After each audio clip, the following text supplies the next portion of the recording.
Chantal, merci de nous accueillir ici à l'Académie d'agriculture de France pour le tournage de cette série de vidéos. L'Académie est vraiment très contente de t'accueillir pour ce tournage. Notre devise, c'est une passion connaître, une ambition transmettre. Donc ça s'inscrit évidemment dans cette séquence. Et dis-moi en plus sur le projet, en fait, sur son contenu.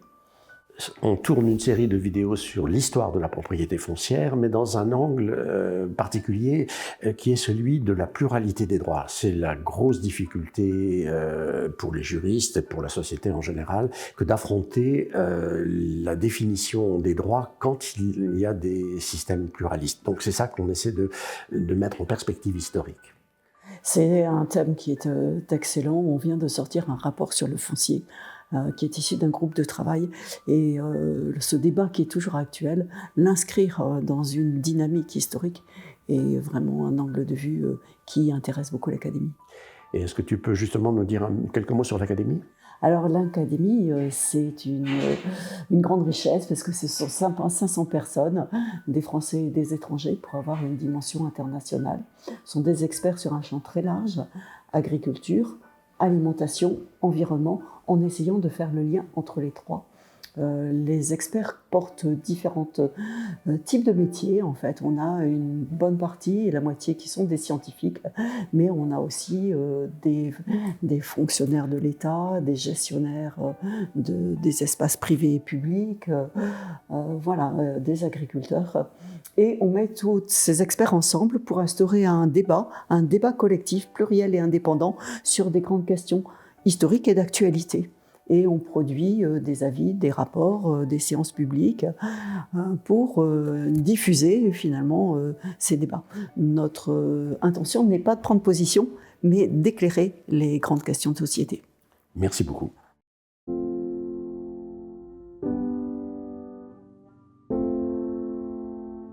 Cette première séquence du parcours historique que je vous propose autour de la propriété foncière nous conduira de l'Italie républicaine jusqu'à l'Empire tardif et le Haut Moyen-Âge, et de l'Académie d'agriculture de France jusqu'aux rues des empereurs Julien et Valentinien, parce qu'ils ont laissé à Paris une trace improbable et discrète dans le 14e arrondissement.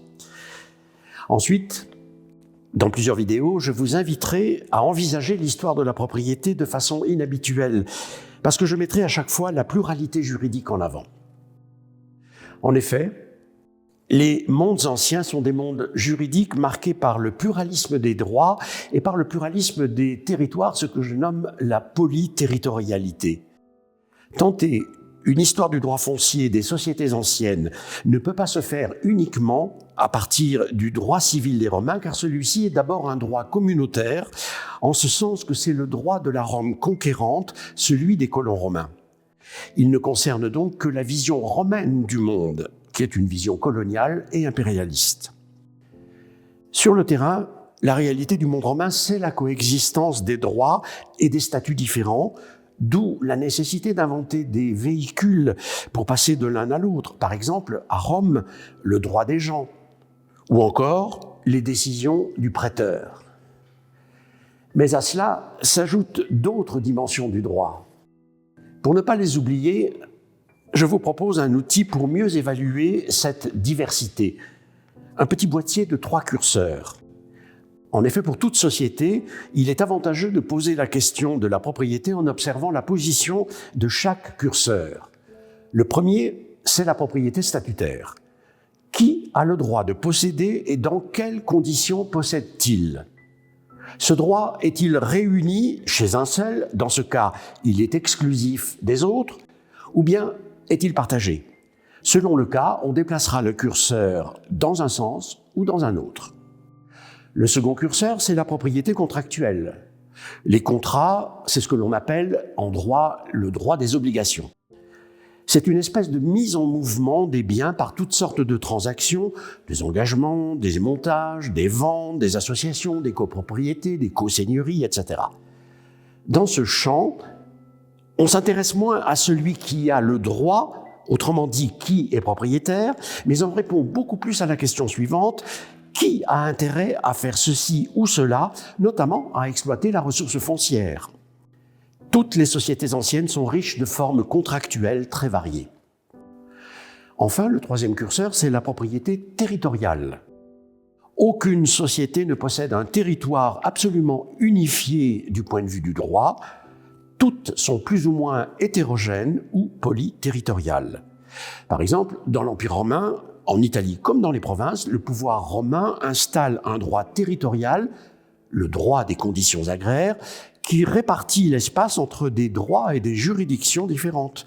On en reparlera dans la seconde vidéo de cette série. La position des trois curseurs est une façon d'exprimer le régime de domanialité foncière de telle ou telle société. La propriété exclusive, cela n'existe pas à l'époque romaine. Je le rappelle dans mon code de droit agraire romain, et il faut aller à l'article 845 pour en avoir la démonstration que je reprends d'ailleurs du célèbre jurisconsulte romain Gaius du IIe siècle. On trouve chez Gaius l'idée suivante. Parlant du dominium, il dit « Ce droit d'être ou de ne pas être dominus de droit quiritaire était autrefois en vigueur chez le peuple romain, mais plus tard, le dominium fut divisé, la même chose pouvait appartenir à un dominus de droit quiritaire alors qu'elle se trouvait dans les biens d'un autre. » Cette division, c'est la situation classique, et Gaius, notre guide, le dit très bien. La chose peut être la propriété de l'un alors que dans la réalité, elle est en possession d'un autre. Qu'est-ce que c'est ? Sinon une situation courante dans n'importe quelle société, quand un propriétaire qui ne veut pas exploiter lui-même passe un bail rural avec un paysan qui, lui, exploitera. Cette possession couvre aussi d'autres situations. Par exemple, quand une cité engage un intermédiaire pour s'occuper de ses revenus publics, on les appelle les revenus vectigaliens, et qu'elle fait de cet intermédiaire le possesseur d'un droit dont elle a la propriété. Le droit civil des Romains n'est pas du tout frileux avec cette division. En effet, une autre preuve de cet éclatement de la notion de propriété se lit dans la façon dont le droit protège l'un et l'autre, le propriétaire, celui qu'on nomme le dominus, et l'exploitant. La protection de la possession de l'exploitant par ce qu'on nomme les interdits possessoires est aussi forte que la défense du droit de propriété quiritaire du premier par ce qu'on nomme l'action en revendication de la chose, rei vindicatio. Cette simple division est déjà un premier faisceau de droit. Dans ces conditions, et au plus près de ce que dit Gaius, on n'a aucune raison de faire du dominium ex jure curitium le nom de l'ensemble, alors que c'est seulement une partie de ce faisceau de droit, ou plus exactement, de réduire la notion de propriété au seul droit du dominus en escamotant les droits du possesseur. Il faut donc retenir cette idée. Le droit romain est un pluralisme en expansion et non l'inverse. Par exemple, à la fin du 5e siècle de notre ère, l'empereur Zénon fait de l'amphithéose un troisième genre de droit entre la location et l'aliénation, ce qui fait qu'il contribue lui aussi à cette expansion du droit en mode pluraliste. Cette réalité de la diversification du droit nous conduit vers un constat intéressant. Les mondes anciens et le monde romain tout particulièrement, sont des mondes dont la rationalité est principalement analogique. Car il y a trop de pluralité pour qu'on puisse trouver un système unique et commensurable qui articulerait le tout. Cette diversité qui en vient à de l'incommensurabilité se lit partout, dans les institutions de Rome, comme dans les formes du droit et les formes de la propriété. Pour mieux comprendre pourquoi cette unité est relativement factice, j'ai invité un historien de Rome, François Favory.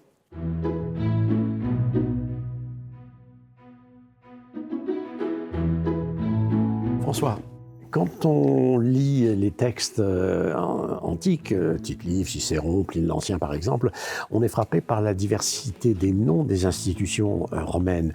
Est-ce que tu peux nous expliquer ce qu'il en est ?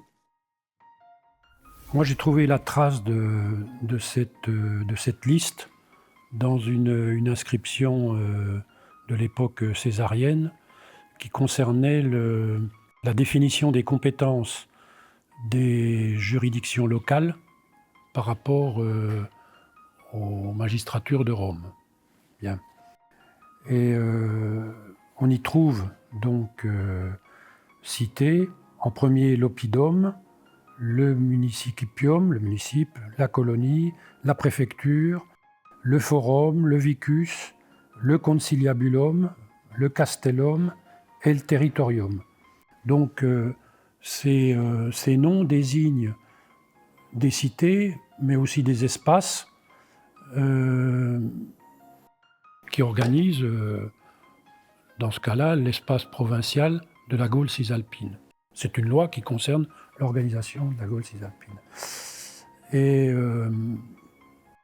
donc on cite les différents types de collectivités locales qui ont compétence pour structurer le territoire.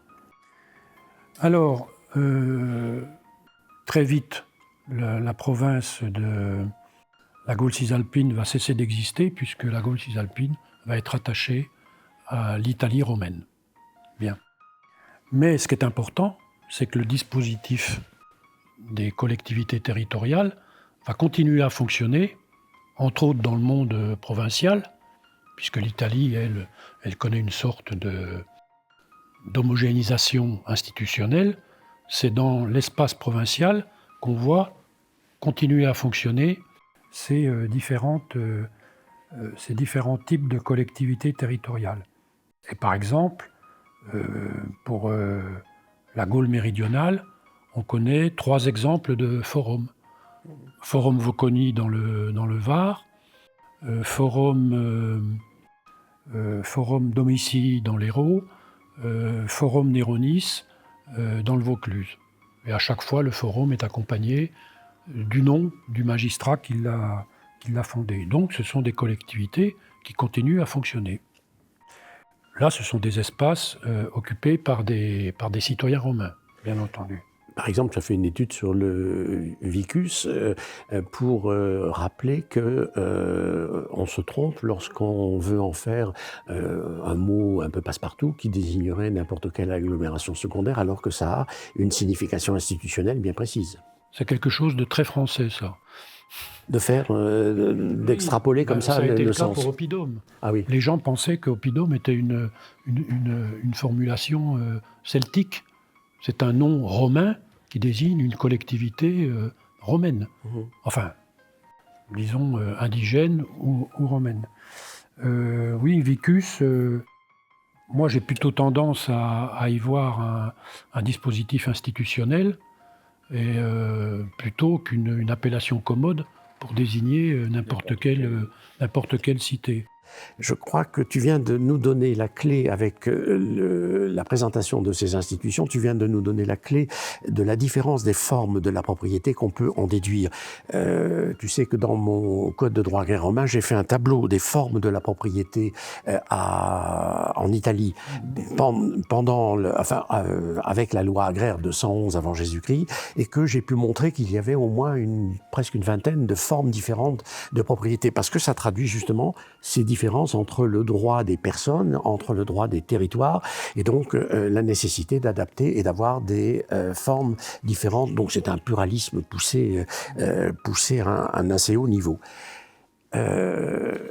Est-ce que avec les interventions d'Auguste, est-ce que on va vers quelque chose, on tourne une page, est-ce qu'on va vers une forme d'unité? Je me situe toujours au niveau de cette question de la pluralité des droits et des statuts des territoires. Est-ce qu'on uniformise ou au contraire on continue à diffracter, à répartir les territoires selon des conditions différentes? À la dernière question, je réponds oui. Oui, il y a une approche en mosaïque des territoires. Il y a un document que tu as réalisé, que j'ai observé avec beaucoup d'intérêt, qui concerne l'Afrique romaine. On voit, mais c'est même une superposition, parce qu'on voit au fond apparaître les grands domaines impériaux. Donc là, il n'est pas question de fiscalité spéciale, c'est un domaine privé, enfin le domaine privé de l'empereur, etc. Puis au-dessus, on voit les cités qui se superposent. Enfin, ça veut dire que le grand domaine africain, il déborde sur des territoires. Et il y a une pluralité ici. Donc ça, c'est à l'époque des Antonins. Oui, c'est ça. Voilà. Donc, je veux dire, la mosaïque, elle est toujours là. Ce qu'a fait Auguste, c'est qu'il a... D'abord, il a calmé les choses au sortir de guerres civiles extraordinairement meurtrières. Et il y a eu des transferts de propriété colossaux, puisque, avec le système des proscriptions, on élimine ses adversaires politiques, on exile leur famille et on confisque l'ensemble des domaines. Et ça est à l'aristocratie romaine la plus haute. Oui. Ça veut dire que c'est des propriétés monstrueuses. Et puis ça a été le cas en Afrique, puisque même à l'époque impériale, on continue à tuer des sénateurs, des gens comme Caligula, Néron, etc., pour s'approprier leur domaine. Et ça devient un domaine impérial. Donc ça, Auguste va y mettre un terme. Et il ne faut pas oublier que c'est Auguste, entre autres, avec Marc-Antoine, mais on connaît surtout son rôle, Auguste, parce qu'il a organisé la propagande autour de sa propre action. C'est lui qui est chargé d'installer les vétérans de Pompée, les vétérans de César, les vétérans des trois triumvirs, c'est-à-dire qu'on les installe même en Italie. Alors qu'on pensait en avoir fini avec l'Italie, on réinstalle des colons en Italie, et puis on en installe, par exemple, en Gaule, on a toute une série de colonies qui portent en accomplissement des promesses de César, pour accueillir les vétérans de César, mais aussi les vétérans des triumvirs. Si je t'ai posé cette question, c'est parce que quand on lit les manuels d'histoire romaine, ce qu'on voit surgir, surtout à partir de l'Empire, ce qu'on voit surgir, c'est la cité. Et on a l'impression, quand on lit les chapitres sur la cité romaine, que c'est une espèce d'institution qui uniformise. Oui. Donc moi, qui défend au contraire l'idée que le monde romain et que toutes les sociétés anciennes sont des sociétés plus ou moins, mais généralement plus que moins pluralistes, je voudrais savoir que devient la pluralité. Et la question, par exemple, que je me pose, c'est pourquoi, à l'époque flavienne, donc à la fin du 1er siècle, après Jésus-Christ, pourquoi on donne autant d'importance à ce que les arpenteurs font, à ce que les agrimensores font quand ils installent et quand ils prennent possession et qu'ils installent les termes, quand ils obéissent à la loi agraire pour aller installer des colons et aussi répartir les territoires, on voit bien que la pluralité, que l'histoire de la pluralité n'est pas terminée et que eux, ils trouvent intérêt à rappeler ce que c'est qu'un territoire divisé et assigné, qu'ils voient aussi de l'intérêt à rappeler ce que c'est qu'un ager arcifinius, etc. Autrement dit, toute une série de conditions différentes qui ne permettent pas de dire que, de mon point de vue, et tu me diras ce que tu en penses, qui ne permettent pas de dire qu'on serait passé d'une situation de pluralité à l'époque de la colonisation républicaine à une espèce de cité uniforme et un peu passe-partout à l'époque impériale. Très juste. Déjà, on savait que César, pour reprendre l'exemple de la Gaule, qui est familier à nos auditeurs, César a organisé le statut de certaines cités en fonction de leur attitude par rapport à la conquête romaine. Il y a celles qui l'ont aidé et celles qui l'ont combattu. Et quand Auguste ne change rien à ça, il redéfinit éventuellement le statut de certaines cités. Mais quand on regarde l'Empire, l'essentiel des communautés ou des peuples de l'Empire sont organisés en cités. D'accord ? Oui. L'essentiel de la population de l'Empire, c'est-à-dire les pérégrins, ceux qui sont étrangers à la citoyenneté romaine, sont organisés en cités, sauf exception, les préfectures, etc., en cités. Et on ne peut pas dire que ces cités ont toutes le même statut. Très bien. Il y a l'essentiel des cités sont des cités stipendiaires, c'est-à-dire elles payent plein pot le tribut qui est dû par les vaincus. D'accord ? Et à côté de ces cités stipendiaires, qui sont la majorité des cités indigènes, conquises par Rome, tu as des cités qui sont dites libres, c'est-à-dire qui échappent au contrôle étroit du gouverneur, qui ont une certaine zone d'autonomie et qui, au contraire, sont directement sous le pouvoir du prince impérial. Tu as les cités fédérées. Ça, c'est encore un autre type de cité. C'est des cités qui ont rendu des services aux conquérants et que le conquérant apprécie pour leurs compétences. Entre autres, par exemple, les cités portuaires grecques, les colonies grecques, on en a un certain nombre sur le littoral méditerranéen, qui sont des ports et qui ont des équipements, des entreprises d'armement. C'est-à-dire qui construisent des bateaux, etc. Et donc, ce qui intéresse Rome dans cette affaire-là, c'est d'avoir des ports d'accostage, y compris pour la flotte impériale, par exemple, les flottes impériales. Et puis, on a des systèmes d'armement, de navires, qui vont servir à Rome. Quand Rome entre dans une opération militaire, il demande aux cités fédérées, qui sont concernées géographiquement, un contingent. Et elles ne peuvent pas refuser. Sinon, répression. Et la répression, ça peut aller jusqu'à la suppression de toute institution municipale. La cité est confiée, ça a été le cas de Byzance, la cité, elle est punie, on supprime toutes ces institutions, il n'y a plus d'assemblée du peuple, plus de magistrats, et on confie son sort et celui de son territoire à une petite cité médiocre à côté. Plus elle est médiocre, plus la punition est infamante et humiliante pour celui qui est puni. Et ça a été le cas de Byzance. Byzance, la future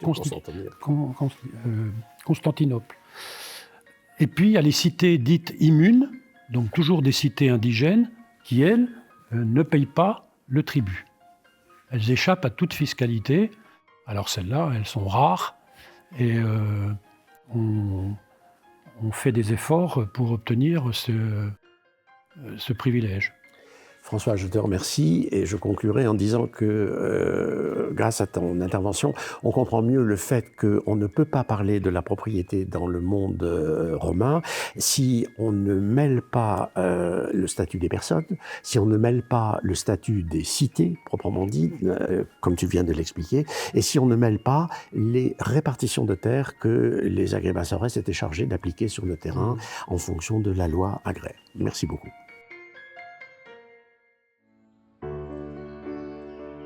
Les empereurs Julien et Valentinien ont laissé une trace modeste à Paris, si on en juge par les deux petites rues où nous nous trouvons, à côté des vestiges de l'aqueduc de Paris. On ne jugera pas de l'Antiquité tardive d'après cette modestie. Au contraire, cette période voit l'apparition de la notion de code, avec le code de Théodose, et surtout avec les grandes entreprises de l'époque de Justinien. Un code, un manuel d'institution, et surtout la grande compilation de lois et de jurisprudence qui est connue sous le nom de digeste. Ces entreprises s'avèrent une vaste compilation des différences. Leur mobilisation sert le fonctionnement administratif de l'Empire. Trois notions doivent être introduites dans l'histoire de la propriété foncière si on veut comprendre la suite. La première, c'est la notion de fundus. C'est l'unité de base pour la fiscalité censitaire et tributaire. Son sens s'élargit car on choisit certains possesseurs pour en faire des responsables au niveau local. Le fundus devient alors chaque fois un peu plus une unité administrative, autant qu'il est déjà un domaine économique. Chaque fundus, par exemple, doit entretenir sa portion de voie romaine. On lui rattache des terres publiques désertes et vacantes qu'il faut mettre en valeur. On demande au dominus de gérer les terres des captifs en attendant leur retour. On lui demande d'installer des groupes de population germanique. La deuxième notion, c'est l'adscription. Que les personnes soient libres ou non libres, esclaves ou dépendants non libres, tous sont obligés d'être attachés au fundus. Et d'assez nombreuses constitutions des codes prennent la forme d'une police de ces attachements. On fait la chasse à tous ceux qui fuient et on les ramène d'office à leur unité d'inscription. Pourquoi ? Pour ne pas perdre leur capacité fiscale. La troisième notion, c'est le munus, c'est-à-dire la charge à effectuer au service de la cité. Les possesseurs les plus riches dans les campagnes ou bien les familles curiales au chef-lieu de la cité sont astreints à l'exercice de ces charges. Et si un curialis espère échapper à ses responsabilités en entrant par exemple dans une institution religieuse, eh bien on lui confisque ses biens parce que les biens garantissent l'exercice de la charge municipale. L'une des idées les plus banales en histoire et en histoire du droit, c'est celle de la chute de l'Empire romain en 476. En fait, la rupture avec Rome est nettement moins sensible sur le plan juridique qu'elle ne l'est sur le plan politique et événementiel. Et il faut expliquer pourquoi. À ce sujet, et pour le haut Moyen-Âge, tout ira mieux si on commence par se débarrasser d'une idée inexacte. Ce ne sont pas les arrivées de populations germaniques qui seraient responsables de l'instauration du pluralisme juridique. Cela, c'est une vision qui a été installée par l'école des juristes allemands du XIXe siècle. De la sorte, on peut évacuer deux fétiches sans aucun risque. Le premier, c'est penser qu'à l'époque romaine, il n'y aurait eu qu'un seul droit dans le territoire. On parlait de territorialité des lois, et c'est une idée fausse. Le second, c'est de penser qu'avec l'arrivée des populations germaniques, on aurait connu une loi par ethnie, et on appelait ça la personnalité des lois, et c'est également une idée partiellement inexacte. Dans cette idée, ce que je conteste doit être précisé. C'est uniquement l'idée qu'on serait passé de l'unité romaine au pluralisme du Haut Moyen-Âge qui ne va pas. Il y avait autant de différences juridiques à l'époque romaine qu'à l'époque postérieure. Alors, puisqu'on se débarrasse des idées fétiches, abandonnons également l'idée que le Haut Moyen-Âge serait un temps de primitivisme juridique. Au contraire, les sociétés altomédiévales sont marquées par un temps d'invention, notamment en matière de propriété contractuelle. On peut le démontrer de plusieurs façons. À partir du 8e siècle, les souverains pipinides et carolingiens initient une vaste politique de mobilisation des terres publiques qui était engagée auprès des églises pour subvenir aux besoins de la guerre, d'où de nouvelles formes juridiques. On observe par exemple des montages juridiques originaux quand le souverain ordonne à une église de remettre telle ou telle villa en concession viagère à un fidèle du roi afin de lui permettre d'avoir des revenus suffisants pour s'équiper. On voit alors apparaître des formules juridiques nouvelles, comme la fameuse précaire des nostro verbo factas, qui veut dire « faite par notre verbe, par notre ordre », ce qui désigne la concession que doit faire l'Église par ordre du roi. Parmi les nouvelles formes juridiques et sous l'effet des besoins militaires et anonaires, c'est-à-dire le ravitaillement des villes et des armées, la typologie des villas se diversifie et se spécialise. Par exemple, on voit apparaître des domaines qui sont des assemblages de précaires, d'autres qui sont uniquement formés de bénéfices, d'autres qui ne comportent que des menses. L'idée que la villa carolingienne typique serait une exploitation stéréotypée comprenant d'une part une réserve du dominus, le mensin dominical, et de l'autre les tenures des paysans, doit être revue. Ce type de villa n'est qu'un des modèles de villa. Enfin, les juristes de l'époque sont invités à produire des modèles de donation pour le rachat des âmes, ce qu'on appelle des donations pro anima, et de contrats pour les différentes transactions immobilières qui se produisent alors. On invente des modèles, des espèces de formants ou de gabarits originaux qu'on nomme précaires presters, livellum, convenencia, par exemple. On les utilise pour de multiples actes de la vie sociale. Ces contrats essentiellement formels donnent ensuite leur cadre à plus d'une cinquantaine de types de contrats connus à cette époque. Sans doute parce qu'elles sont mieux documentées qu'à l'époque précédente, les différentes formes de propriété foncière nous donnent l'image d'un haut Moyen-Âge à la fois capable de transmettre et d'inventer.